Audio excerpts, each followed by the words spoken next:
Hola, buenos días. Hoy estamos en el último ciclo de charlas del proyecto de aplicación de tecnologías limpias para la obtención de ingredientes bioactivos, seguros y sostenibles procedentes de subproductos vitivinícolas.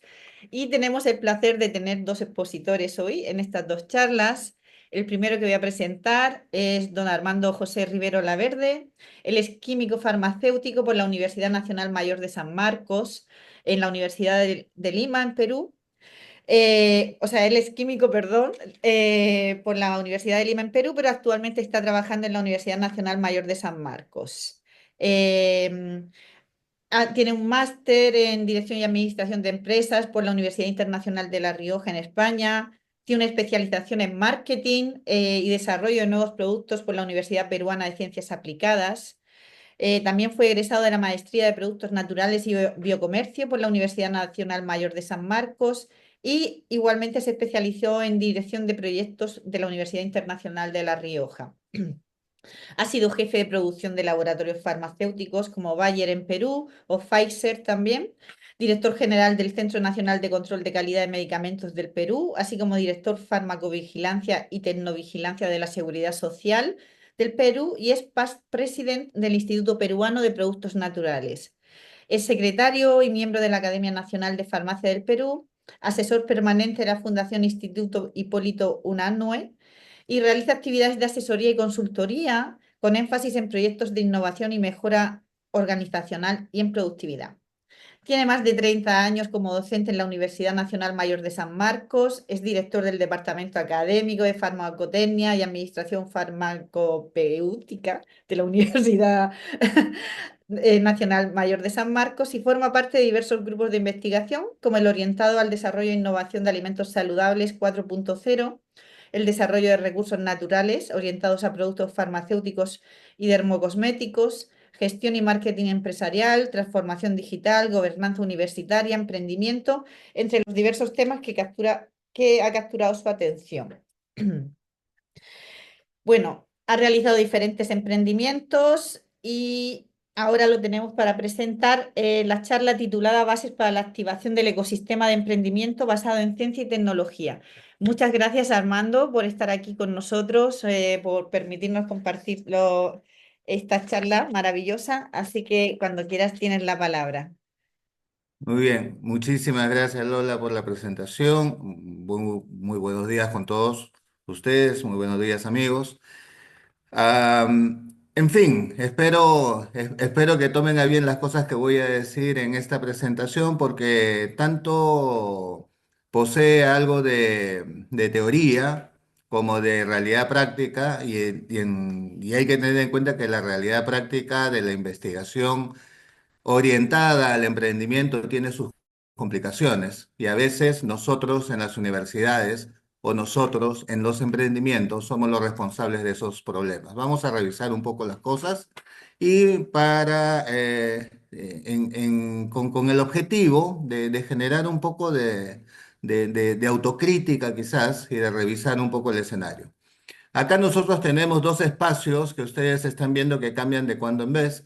Y entonces tenemos acá en el Perú dos escenarios diferentes en donde pueden generarse cadenas de valor relacionado con la biodiversidad.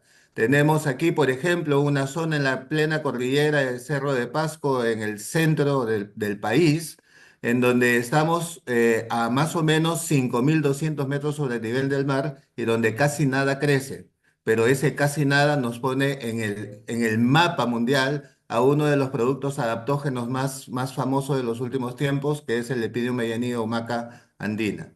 En esta otra parte tenemos también una zona amazónica, es el río Ucayali, uno de los ríos más importantes del país, y en donde tenemos una altitud de solo 120 metros sobre el nivel del mar en algunas zonas, son menos por debajo de cero y son zonas inundables, en donde hay productos que también capturan la atención. Una es la Uncaria tomentosa, uña de gato, y la otra es, por ejemplo, el camu camu, que se convirtió durante todo un espacio muy importante desde el punto de vista comercial en un producto proveedor de vitamina C con una alta conciencia acerca de su utilidad, pero que crece en zonas inundables y entonces el acceso es básicamente complicado. Entonces, ¿cómo nosotros respondemos a esos retos? A través de la investigación, a través del aporte de la ciencia y la tecnología, que a veces no está muy bien conectado de la realidad en la búsqueda del beneficio y del bienestar de la población. Entonces, para empezar, desde el punto de vista de lo que llamamos bioactivos o ingredientes activos de origen natural y etcétera, cosas que se le parezca, extractos completos, extractos complejos, algunos extractos específicos, extractos especiales, en algunos casos nos lleva a ciertas definiciones que no están del todo claras. Por ejemplo, aquellos productos denominados suplementos nutricionales, otros productos denominados fitoquímicos, otros que simplemente se les denomina funcionalmente medicinales o con actividad farmacológica, y en otros sitios hay unas categorías que los definen como nutracéuticos, o sea, una pequeña mezcla de nutricional y de farmacéutico. Entonces, tenemos ahí cierto espacio gris en donde el tema de las definiciones no nos ayuda en muchas regiones para poder establecer un buen fin emprendedor, porque finalmente el emprendimiento intenta colocar un producto en el mercado y este producto en el mercado lo que debe cumplir es la autorización para poder ser comercializado. Y las agencias de regulación tienen sus pautas muy estrictas, muy sistematizadas y que finalmente lo que requieren es tener conceptos y definiciones claras que, como les menciono, en estos casos no se cuentan. Otra de las cosas que tenemos que considerar es que la manera como uno consigue la innovación a través del uso de ciencia y tecnología tiene ciertas características o estrategias que van generadas no necesariamente por investigadores per se, sino por estudiosos de la investigación, por ponerlo de una manera amistosa. ¿No? Yo a veces les digo, son personas que siempre están con los zapatos bien lustrados, o sea, no se ensucian, pero sí aportan este tipo de propuestas. Y en algunos casos, lo que tenemos son las propuestas que para mi gusto son sumamente interesantes, pero hay que ser bastante completos y concretos en las definiciones. Cuando hablamos de investigación e innovación, hablamos de los modelos de triple hélice y de cuádruple hélice. Y entonces, cuando vemos el de triple hélice, vemos a las empresas, al Estado y a las universidades como tres patas de una mesa que soportan la generación y la transferencia del conocimiento y que olvida de tomar en cuenta lo que la sociedad requiere o de lo que la sociedad propone, porque también la sociedad puede proponer problemas, puede hacer preguntas y puede generar acciones de investigación e innovación. Ahí es donde viene la cuádruple hélice. Y entonces cuando nosotros manejamos el tema de la cuádruple hélice, lo que establecemos es una integración también de la comunidad dentro de todo el proceso de innovación. Y aquí entonces es donde obligatoriamente nos vemos precisados a conformar redes.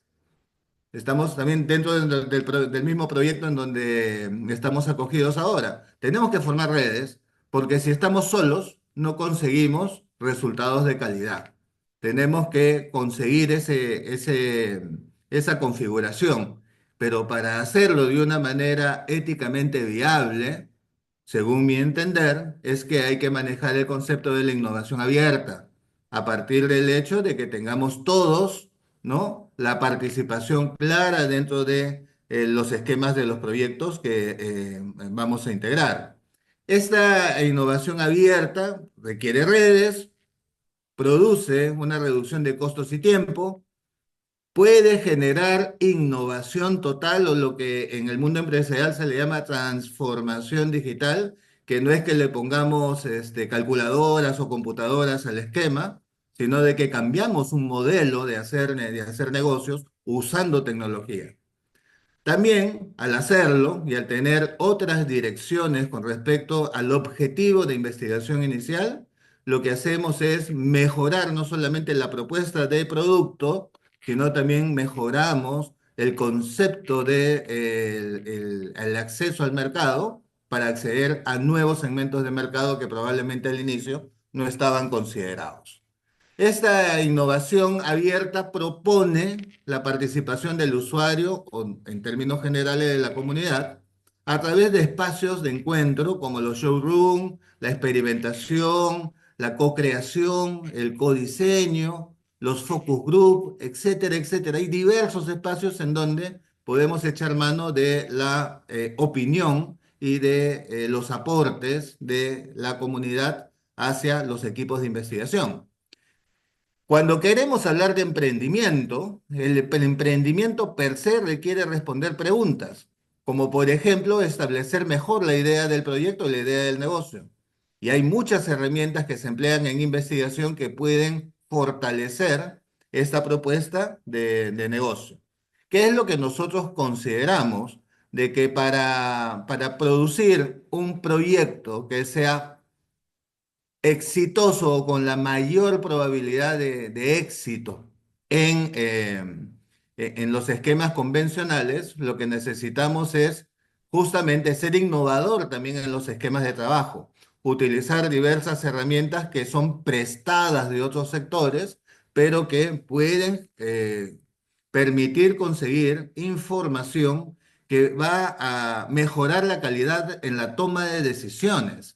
Porque, valgan verdades, cuando uno siente que tiene características de emprendedor, es porque puede ser audaz, porque tiene que ser creativo, porque puede salir de su zona de confort, porque no le tiene miedo a hacerlo, pero todo eso es bastante relativo porque finalmente tiene que responderse preguntas que permitan saber cómo es, o sea, su FODA emprendedor o su FODA empresarial, tiene que saber contra quién compite, por lo tanto tiene que hacer un porte en cinco fuerzas para poder ver el tema del análisis de competitividad, debería revisar cómo está el terreno hoy y a futuro. Y eso genera el uso de una herramienta que se llama PESTEL, que permite evaluar cómo está en el entorno geográfico o en donde el entorno del mercado donde queremos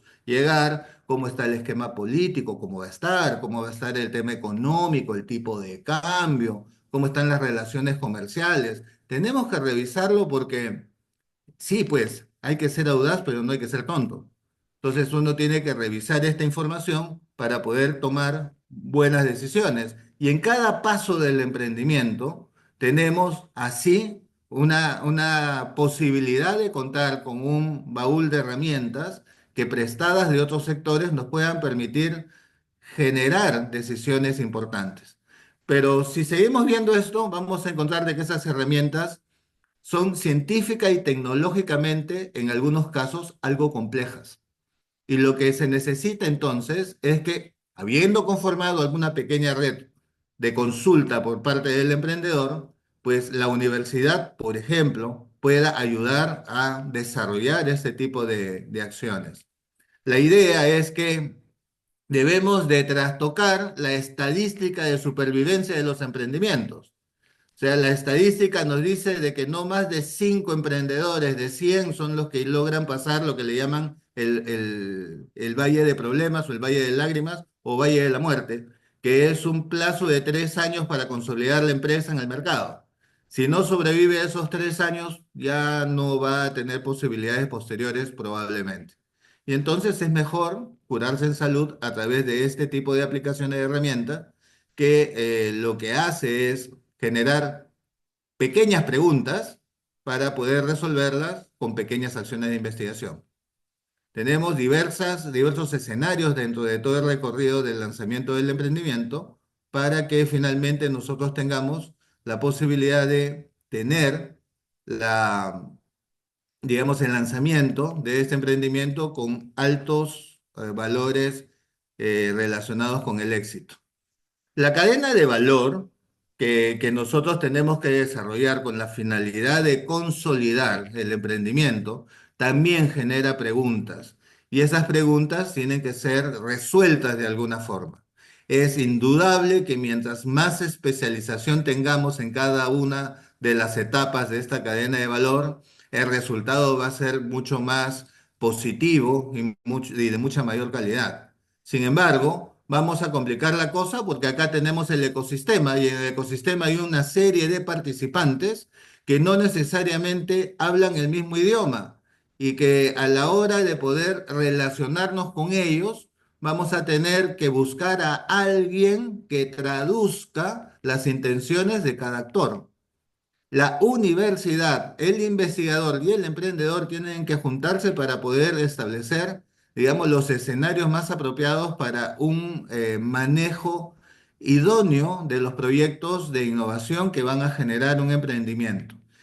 En realidad, el sector, en Perú, por ejemplo, incorpora un detalle que tiene que ver con el manejo de un concepto de la UNCTAD, que es un organismo de las Naciones Unidas que acuñó hace alrededor de 30 años, que es el biocomercio. Y la palabra clave del biocomercio es sostenibilidad, pero no solamente la sostenibilidad ambiental, sino la sostenibilidad empresarial. O sea, cumplir con el axioma que uno tiene que cumplir cuando crea una empresa, que es que viva eternamente. Eso es lo que se establece para que se realicen acciones que le den sostenibilidad económica, tecnológica, comercial, financiera, de relaciones con todos los actores de la cadena a futuro. Entonces, ahí es donde viene una especie de crítica con respecto a la investigación universitaria. Si nosotros establecemos cuál es la ruta convencional de la investigación universitaria, tenemos que la idea de investigación, o sea, la acción uno dentro de todo el proyecto es generada por el investigador y probablemente tengamos buenos resultados, un buen paper y probablemente una buena aplicación a nivel de mercado. Y digo probablemente porque no necesariamente es seguro. Sin embargo, si nosotros tuviéramos la capacidad de manejar el concepto, de juntarnos con la sociedad, tendríamos la posibilidad de visualizar la necesidad y a partir de ello ver cómo aplicamos conocimiento para resolver esa coyuntura. Ahí es donde este modelo cambia y el paso uno no lo tiene el investigador, sino lo tiene el mercado. Lógicamente que el investigador se tiene que acercar al mercado para poder estructurar una necesidad que pueda ser resuelta por la ciencia y la tecnología a través de labores de investigación e innovación. Y se genera entonces por este medio la casi real consecuencia de producir propiedad intelectual en más de una etapa del proyecto, tanto como resultado de la investigación, como por la generación de un producto nuevo, como por la generación de una aplicación nueva, como por ejemplo la creación de una marca, etcétera. Tenemos diversas posibilidades de hacer incluso mucho más rentable la investigación porque tendríamos una investigación que genera rentabilidad y que finalmente puede modificar, digamos, los conceptos convencionales de la investigación. Aquí, por ejemplo, esta es una propuesta que yo he realizado en donde trato de fusionar lo que les llaman los nuevos modelos de gestión de proyectos, como por ejemplo los modelos Lean, Agile, incorporo Canvas, incluso manejo el desarrollo del mercado, también como una herramienta de generación de ideas. Y empezando todo con el pensamiento de fuera de la caja, design thinking y todo el esquema que permite pasar de un concepto abstracto a un proceso concreto.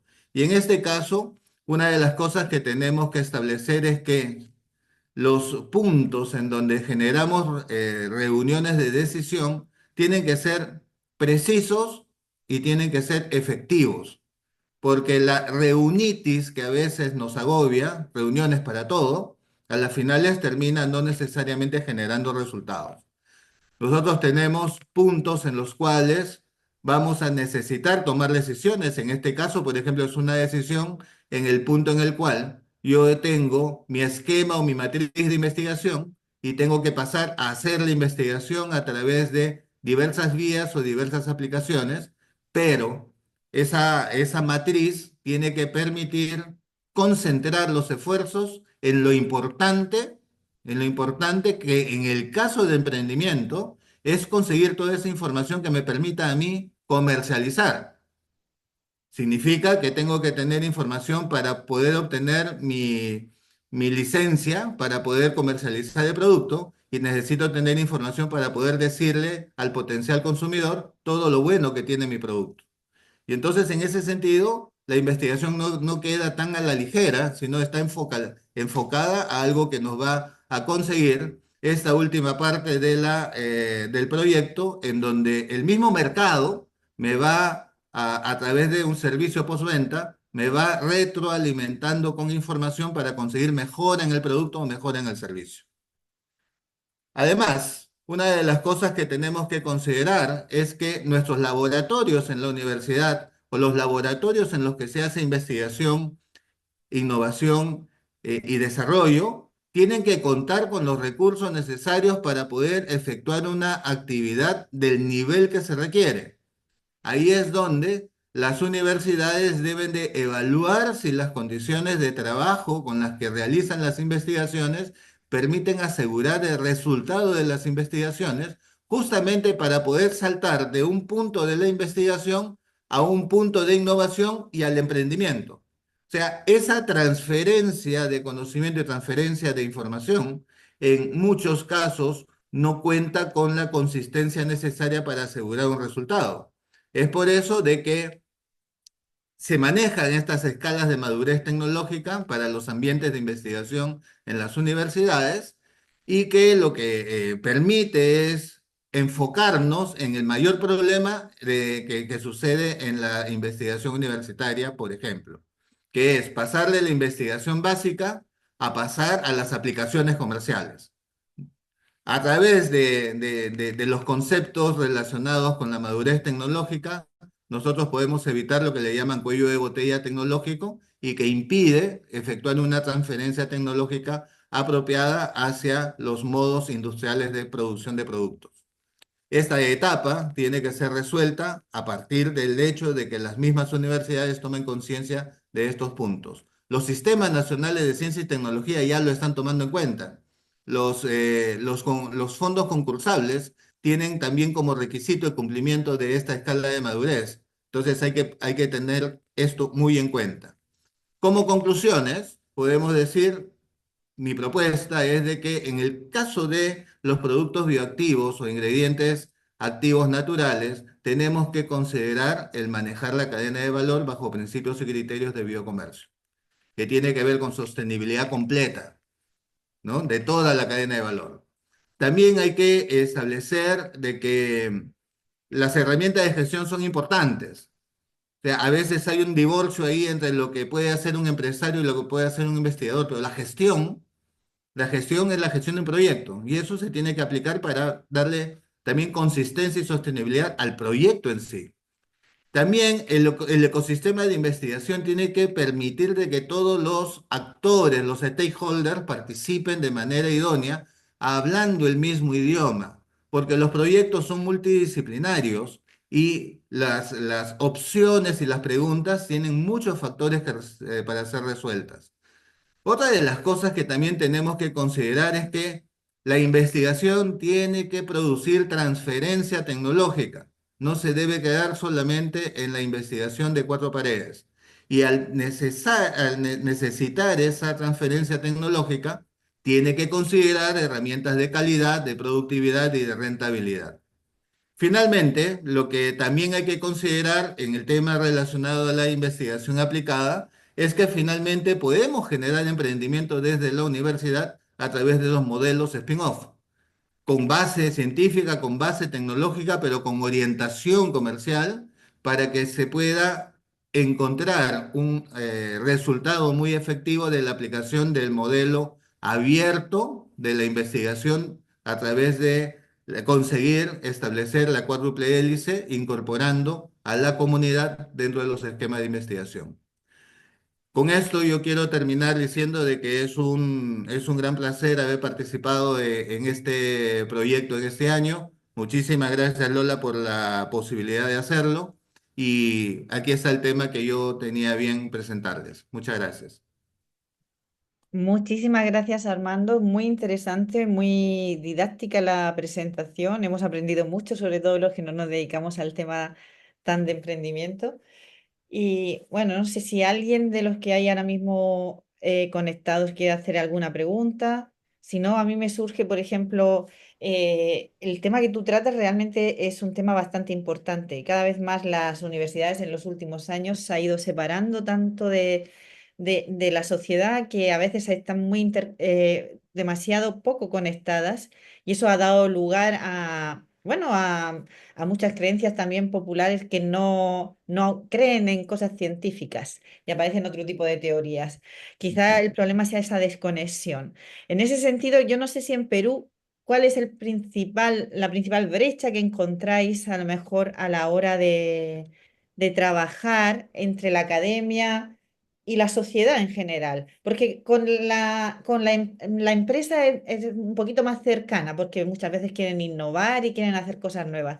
Pero ¿cómo se impacta en la sociedad?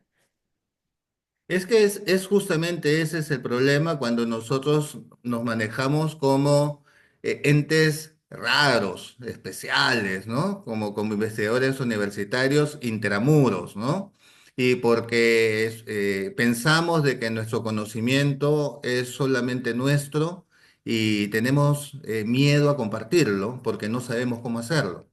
O sea, yo, experiencia personal, yo hablé con un profesor mío una vez y le dije, ¿sabe qué, profesor? Quiero hacer investigación con usted. Quiero que su equipo de investigación trabaje con nosotros en la empresa para poder desarrollar algún conocimiento, pero en base a lo que nosotros comercialmente necesitamos.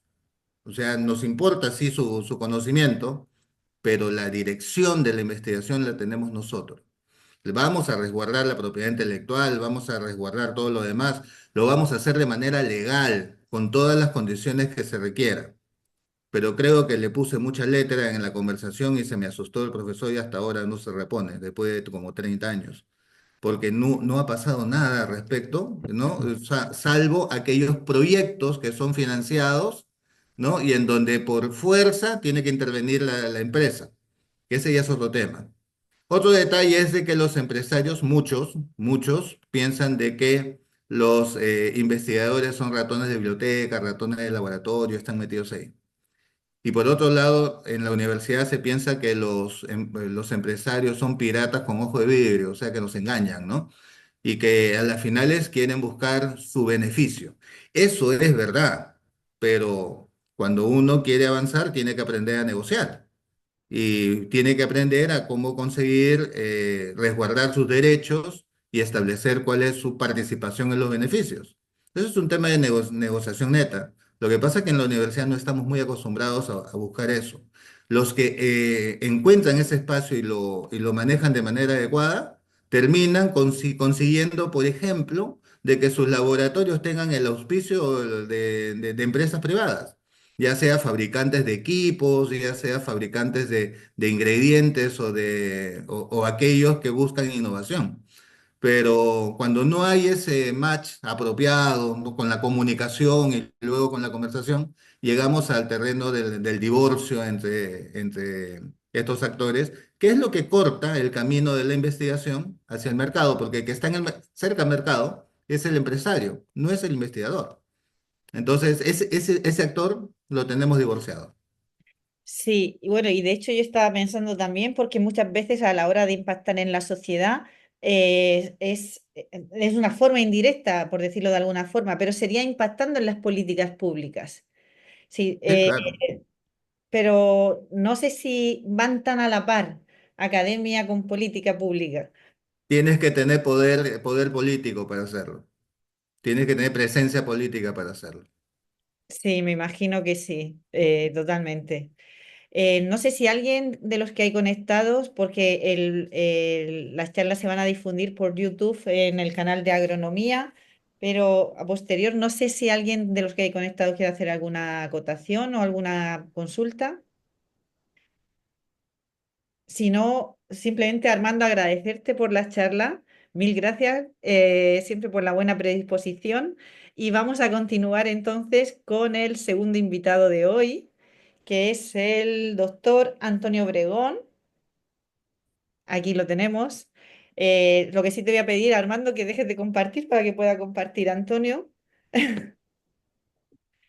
Bueno, mientras Antonio va compartiendo pantalla, quiero indicar que también el profesor Antonio Obregón pertenece a la Universidad Nacional Mayor de San Marcos. Es ingeniero en industrias alimentarias, magíster en gestión pública y en tecnología alimentaria, doctor en salud pública, especialista en sistemas de gestión de calidad y o inocuidad de investigación en tecnologías y procesos productivos, alimentarios y agroindustriales, nutrición y salud pública. Es docente en investigación y desarrollo, en ingeniería de procesos industriales, investigador en temas de ingeniería industrial, ciencias ambientales, tecnología de alimentos, nutrición, inocuidad alimentaria y salud pública. Además, es asesor técnico en empresas del sector agroalimentario, organismos internacionales y programas sociales de alimentación. Como bien indicaba, tanto el profesor Armando como el profesor Obregón participan en el proyecto de redes que tenemos dedicado a la aplicación de tecnologías limpias. Y en la charla de hoy, el doctor Obregón nos va a hablar de principios del tratamiento térmico y regulaciones para alimentos envasados térmicamente. Muchas gracias, Antonio, por estar aquí y por compartir también esta charla con nosotros. Hola Lola, ¿cómo estás? ¿Qué tal? Muy bien, gracias Armando. Eh, Voy a hablar un tema, digamos, un poquito diferente al que ha tocado Armando, ¿no? En este caso voy a hablar sobre el tema de la regulación para alimentos envasados, ¿no? Y los principios del tratamiento térmico en alimentos envasados. Muy bien. Un poco para ver el tema de alimentos envasados, pues es un tema que es un alimento que se consume digamos, a nivel mundial, ¿no? Tener una comida preparada, eh, una comida lista, que no necesite condiciones de refrigeración, que esté listo para comer. Actualmente representa, digamos, millones de productos que se hacen a nivel mundial, ¿no? Y uno de los países con más, digamos, producción de alimentos envasados es Estados Unidos, que además es importador de alimentos y también tiene una legislación bastante interesante. Entonces, vamos a hablar primeramente un poco sobre el tema de lo que es unos principios generales del tratamiento térmico y después hablaremos principalmente sobre la regulación sanitaria. Bien, antes de iniciar, primeramente tenemos que ver el tema de lo que es la esterilidad comercial, ¿no? Cuando hablamos de un alimento envasado que debe estar al medio ambiente, o sea, que no requiere refrigeración, estamos hablando de un alimento que tiene que tener dos principios. Primeramente, la aplicación de calor, que el alimento esté libre de microorganismos capaces que se puedan reproducir, ¿no? En condiciones normales de almacenamiento, o sea, como digo, no refrigeración, que no tenga microorganismos viables, incluidos las esporas de importancia de salud pública. E igualmente que se controle lo que es la actividad de agua. La actividad de agua es más o menos hablando como, es decir, como el agua disponible que se encuentra en el alimento y que esté libre de microorganismos que puedan desarrollarse en condiciones normales. Entonces, cuando se cumple esas condiciones, nosotros estamos hablando que es un alimento comercialmente estéril. No es 100% estéril porque, como ustedes muchos sabrán, la destrucción de los microorganismos sigue un proceso logarítmico, ¿no? Que quiere decir que exponencialmente se puede destruir un microorganismo, pero nunca se llega a un nivel cero de, digamos, de una destrucción total. Entonces nosotros hablamos de un proceso óptimo. ¿Qué quiere decir? Quiere decir que debemos buscar que un alimento no sea seguro, estable y que tenga buenas condiciones de calidad. Ahora, Cuando un alimento envasado, ¿no? En condiciones normales de almacenamiento, el objetivo del tratamiento térmico es eliminar los microorganismos indeseables, ¿no? Y también las enzimas. Pero de todas maneras, al mismo tiempo, nosotros tenemos que buscar un proceso que reduzca la menor destrucción, digamos, de la calidad del alimento. Es decir, ¿no? Como todo alimento tiene vitaminas, tiene minerales, tiene nutrientes, tiene factores de calidad. Entonces, lo que tenemos que buscar es un alimento que sea seguro, que sea estable en el tiempo, pero a la vez que este alimento, digamos, nos proporcione los nutrientes, ¿no? O sea, que no haya una gran pérdida de vitaminas, de nutrientes, de factores de calidad. Y para ello, entonces, es necesario los estudios de cinética de lo que respecta a la inactivación térmica, ¿no? Tanto para los microorganismos, tanto para las enzimas y tanto para los atributos de calidad. Entonces, es necesario, cuando yo diseño un proceso óptimo, tener en cuenta siempre los estudios cinéticos de esa inactivación térmica, ¿no? Ahora, cuando hablamos del tratamiento térmico, cómo se inició esta técnica que es la que en realidad la que más se usa? Hay nuevas técnicas de conservación de alimentos, ¿no? Pulsos eléctricos, el tema de presiones hidrostáticas, luz pulsada. Pero sin embargo, ¿no? Los procesos térmicos actualmente son los métodos de conservación más eficientes que existen. Y esto tuvo un inicio, ¿no? En los años, en el siglo XVIII, ¿no? Donde se inició todo esto con el tema del cierre hermético a través de un investigador francés, filósofo francés que fue Nicolas Appert, ¿no? Posteriormente, los estudios de Nicolas Appert fueron corroborados por Louis Pasteur.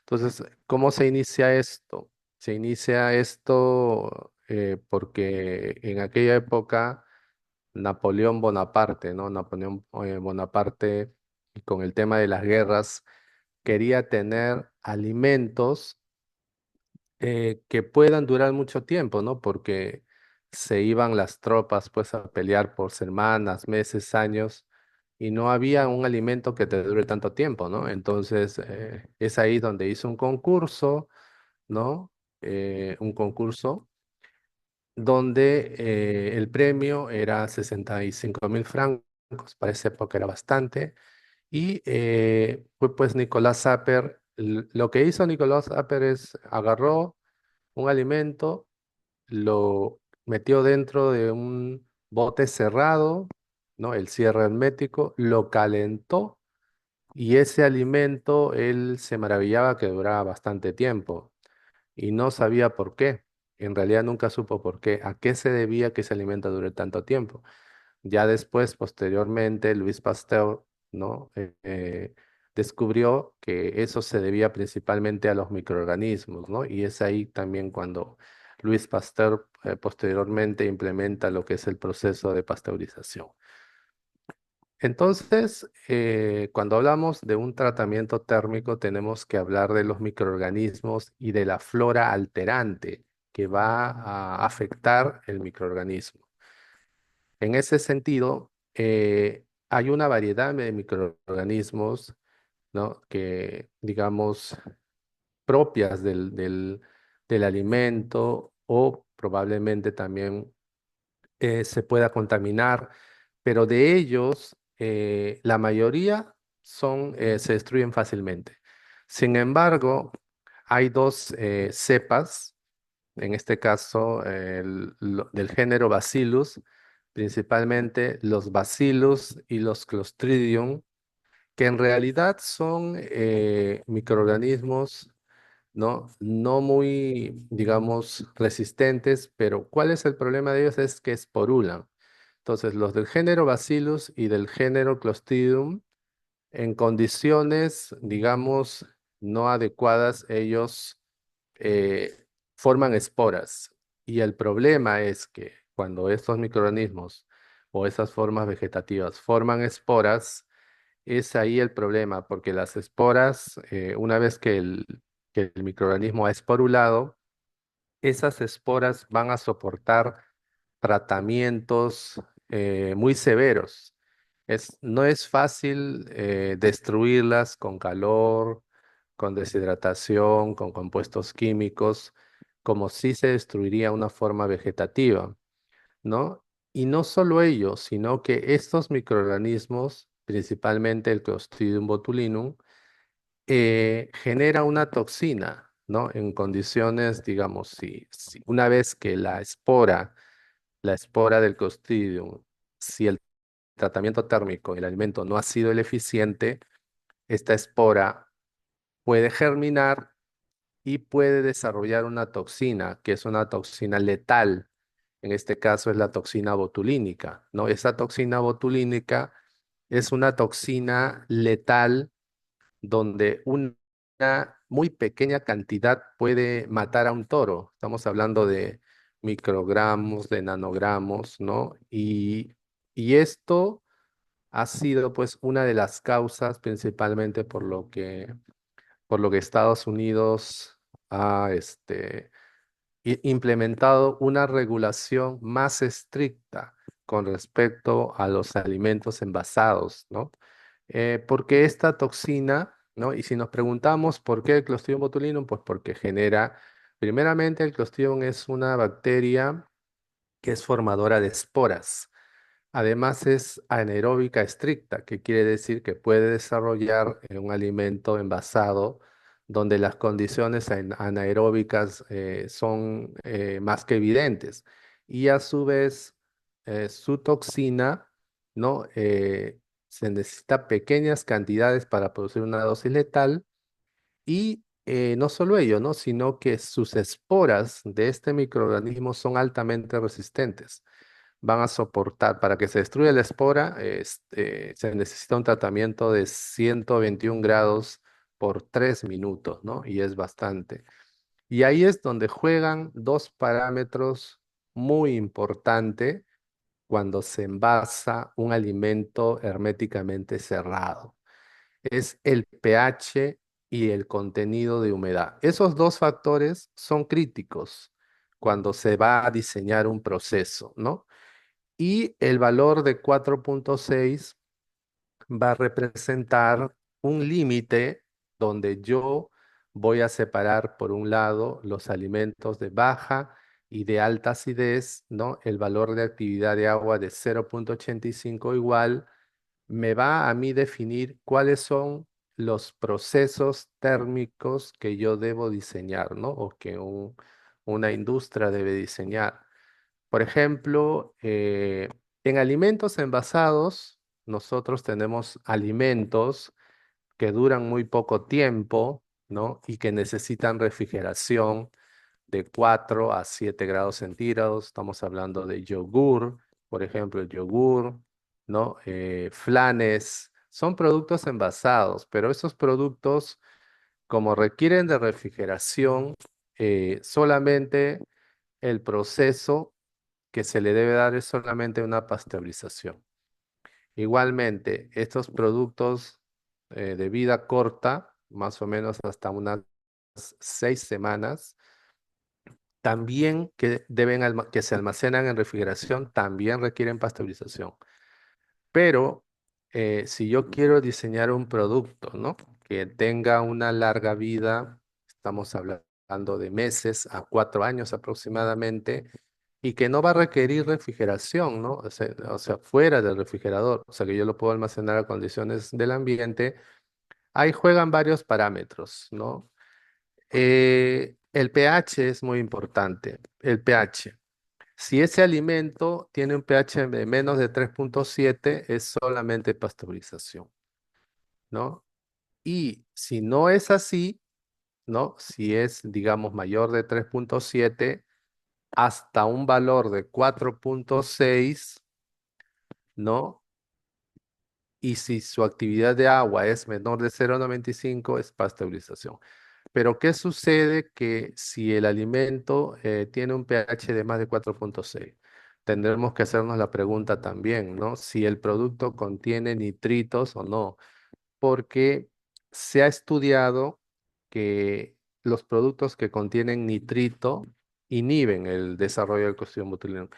¿Y cuáles son esos productos que llevan nitrito? La mayoría de los productos que llevan nitritos o sales de cura son los productos cárnicos, ¿no? Como las salchichas, los hot dogs, ¿no? Los productos a base de mortadela, jamonada. Esos productos pueden estar envasados, pero como llevan nitritos, no requieren un tratamiento térmico muy severo, sino un tratamiento térmico medio. Si no es así, todos los productos que tengan un pH menor de 4,6 y una actividad de agua de más de 0,85 van a requerir necesariamente una esterilización, ¿no? Esa es la norma para productos envasados. Entonces, en alimentos esterilizados, el principal microorganismo de preocupación es el Clostridium botulinum, ¿no es cierto? Y en ese sentido, las industrias han desarrollado que para este microorganismo se necesita, digamos, una probabilidad de sobrevivencia de 10 a las 12, que se conoce el término como el concepto de 12 veces D, ¿no? El D es el tiempo de reducción decimal, ¿no? Entonces, se ha encontrado que este valor de D o valor de F también se puede hablar mínimo para, digamos, eliminar el Clostridium botulinum y no tener el riesgo de tener un problema de botulismo, es de 3 minutos. Es de 3 minutos, ¿no? Entonces, cualquier alimento que sea bajo en ácido, que alcance un valor de F sub 0 de 3 minutos, se va a conocer como un alimento comercialmente estéril y va a tener una larga vida útil a temperatura del ambiente, ¿no? Entonces, un proceso de F sub 0 igual a 3 va a ser seguro con respecto a las esporas del Clostridium botulinum, ¿no? Pero hay que recordar que el producto puede contener una pequeña cantidad de esporas quizás más resistentes, o sea, de microorganismos más resistentes, como puede ser, por ejemplo, Bacillus coagulant o Bacillus stearothermophilus. Entonces, el fabricante de alimentos envasados tiene que tomar una decisión sobre el nivel de riesgo comercial que va a aplicar durante el proceso térmico, ¿no? En función a los microorganismos provenientes de las materias primas. Por ejemplo, en un alimento enlatado simple, ¿no? Estamos hablando, por ejemplo, de unas zanahorias enlatadas, por ejemplo, que solamente llevan zanahoria, agua y sal. Ahí la probabilidad de contaminación es bastante baja. En consecuencia, solamente necesitaría un nivel de F sub 0, puede ser el mínimo, que en este caso es 3 minutos, y bueno, y ya con el tiempo de enfriamiento adicional, podría llegar hasta 5 o 6. Pero si yo tengo un alimento envasado un poco más complejo, por ejemplo, una sopa de carnes a base de verduras, almidones, que contiene especias, y las especias son portadoras de esporas resistentes al calor. Entonces ahí necesito aplicar un proceso un poco más fuerte, digamos, un nivel de F sub 0 de 8 a 10 minutos, ¿no? Entonces, hay tablas, ¿no?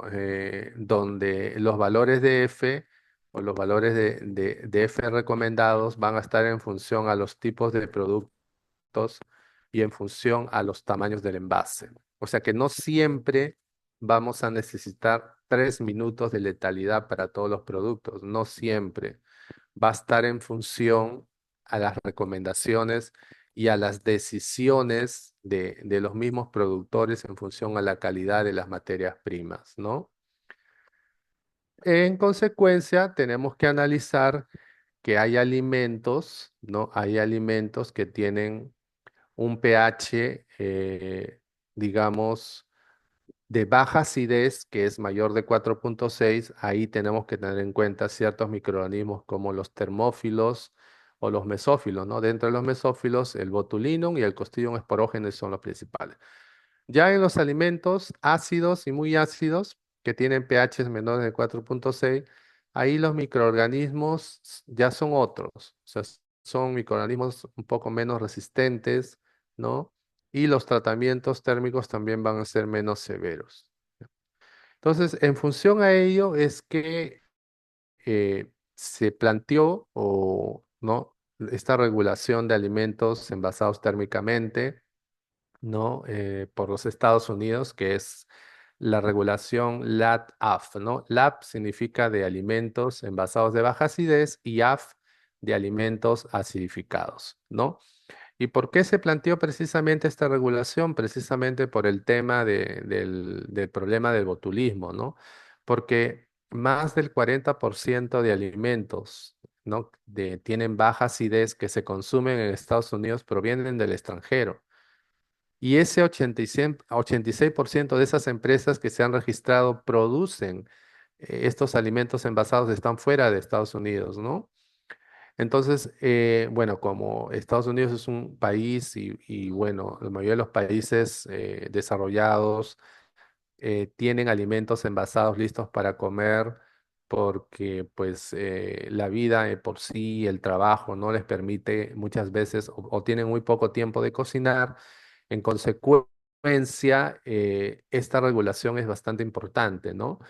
Y esta regulación, LAT-AF, permite diferenciar siempre dos tipos de alimentos, lo que estamos hablando, ¿no? Los alimentos que son bajos en acidez y los alimentos acidificados.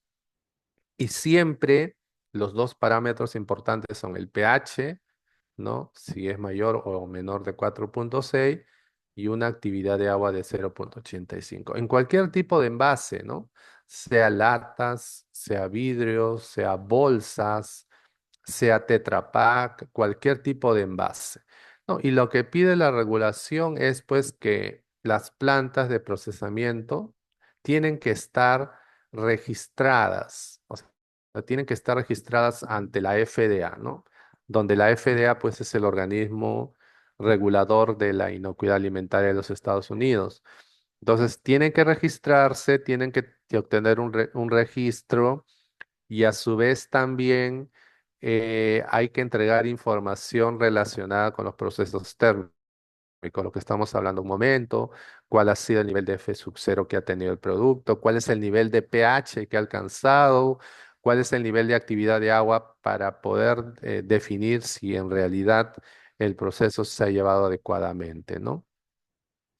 ¿Y cómo sabemos si un producto pertenece a esta regulación, ¿no?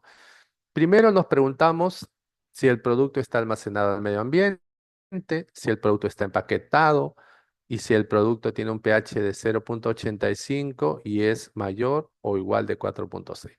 Entonces, si el producto cumple con ello, entonces estamos confirmando que el producto tiene que adecuarse a esta regulación, ¿no? ¿No? Y la diferencia, pues, entre un alimento enlatado acidificado y un alimento bajo en acidez es precisamente el pH.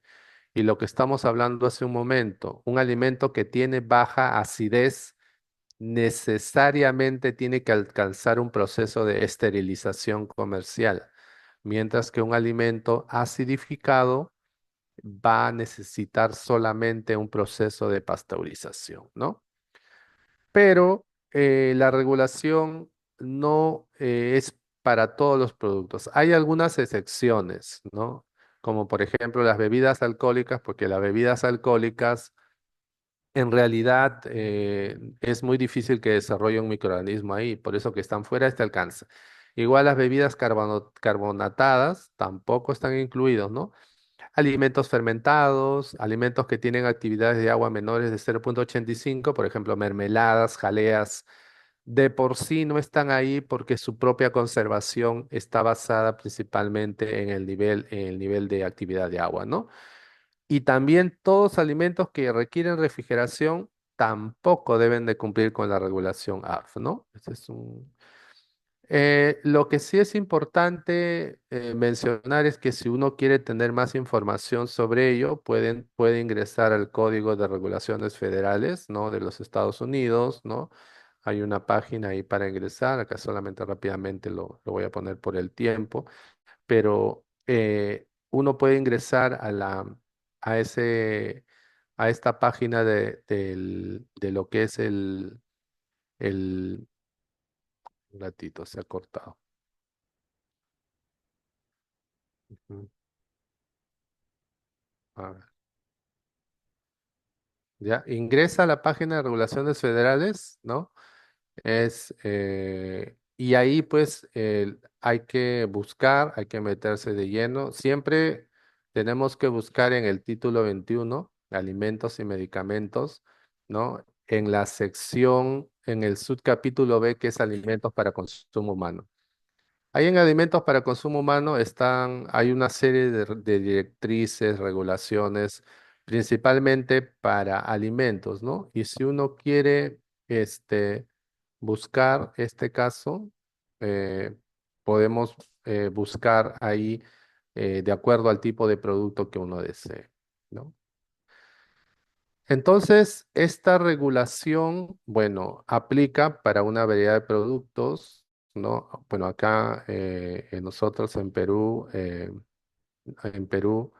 principalmente nosotros estamos exportando una variedad de productos eh, propios de acá de nuestro país, pero igual cada país está en función de sus propios productos. Por ejemplo, nosotros producimos pimientos, producimos el tema de, ¿cómo se llama? Pimientos en conserva, espárragos, ¿no?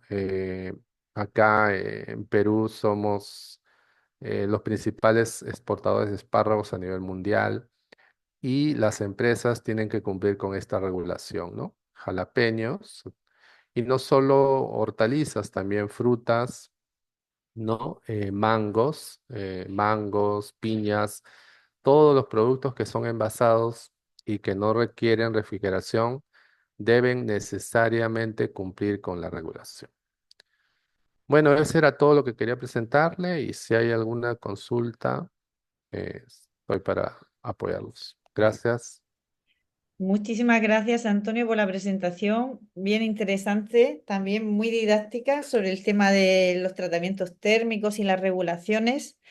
No sé si hay alguien que quiera hacer algún comentario.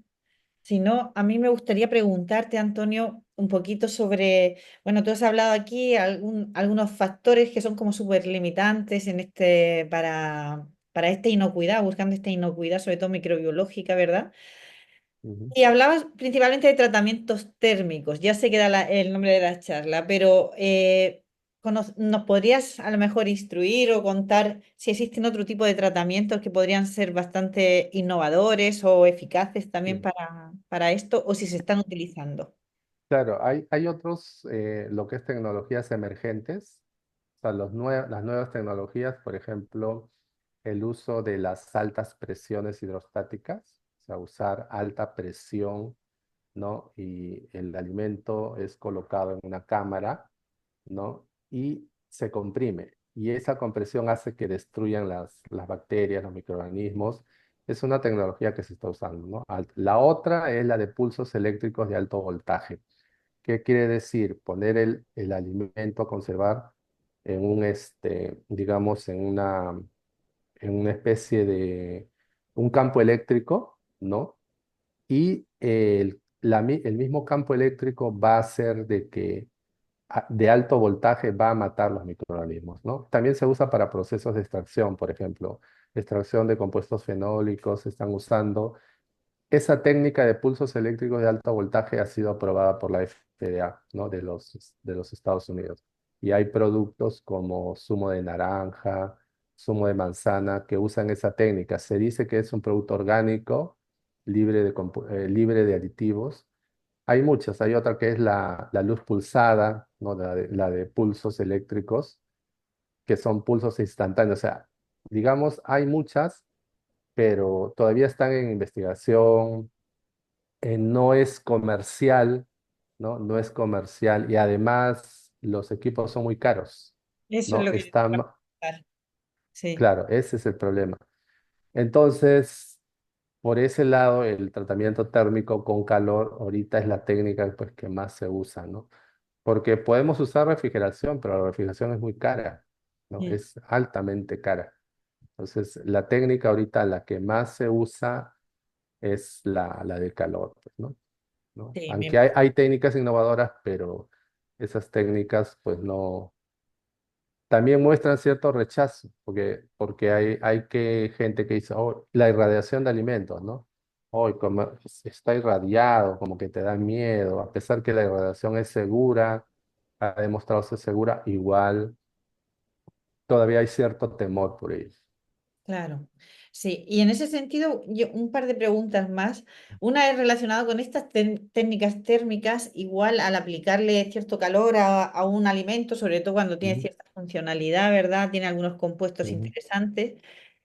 Podría provocar una disminución de, de esos compuestos también, Sí ¿verdad? produce, Mm. pero hay que optimizarlo. O Al final sea, estamos buscando la estabilidad. claro. Hay que optimizar el tratamiento. ¿Qué quiere decir? Buscar un tiempo y una temperatura. O sea, la ventaja es que los factores de calidad y los nutrientes tienen un valor de Z, no sé, el Z es el, digamos, el nivel de destrucción. Se destruyen menos que un microbio, que un Ya, microorganismo. O sea, digamos, en un tiempo a una temperatura de 200 grados por 5 minutos, yo mato más microorganismos que nutrientes y que factores de calidad como textura, color, ¿no? Entonces se tiene que cruzar la destrucción del microorganismo con la destrucción del nutriente. Y en ese punto es donde se optimiza. O sea, buscar optimizar, aplicar calor, pero en un valor que busque la máxima retención del nutriente, ¿no? mm. Optimizarlo mejor. Sí, y ya Claro. como última pregunta ya para no alargar Ujú, mucho las charlas, tú estabas enfocándolo sobre todo al tema de inocuidad microbiológica, pero podríamos ujú. usar algunas de estas tecnologías, por ejemplo, para tratar una inocuidad causada por un agente químico como podría ser un plaguicida. Eh, el calor, principalmente la técnica de calor se basa en la destrucción de microorganismos, ¿no? Yo creo que la otra sería técnicas químicas, pero esas técnicas químicas también son efectivas, pero el problema es el tema tóxico, ¿no? Ujú. El tema tóxico, una conservación química de un alimento, bueno, puedes matar el microbio, pero también los residuos que van a generar, Claro, a futuro el cáncer, ¿no? Digamos. sí. Entonces, ese es el tema. O sea, cuando se aplica calor, no debes usar un conservador químico. De por sí el calor va a ser tu método de conservación. Mm. Pues nada, Antonio, muchísimas gracias por la charla. Ya sabéis que lo vamos a encontrar en el canal de YouTube de Agronomía de la Ujú. Universidad de Concepción y espero hablar contigo pronto, que nos No, reunamos y vernos. i- Así que un gran igualmente. abrazo Ya está. y Gracias por la invitación y saludos para todos. muchas gracias a todos por la asistencia. Chao, cuídense.